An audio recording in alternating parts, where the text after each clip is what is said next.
veď to má aj BMW a iný, že na budenie posádky, keď si vyberieš nejaký vhodný, ja som napríklad Radosť dal ľudské, veľmi sa jej páčilo, ale to tak rozbalí aj audiosystém. Áno, akože Peťo Cigánik bude frflať, že ten vrcholný z troch burmestrov tu nie je, ale ja myslím, že keď toto si vypočuješ,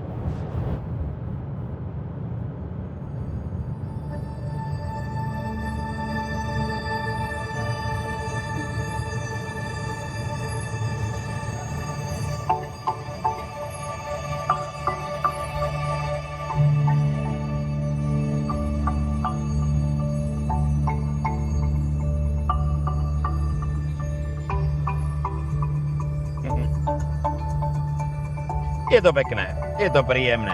Opísal by som to ako veľmi city zvuk s veľmi výkonným prejavom, čiže aj pri tom vrcholnom zvuku, volume, hej, tak ide krásne čistočko. Žiadne skreslenia, nič, aspoň ja to nepočujem.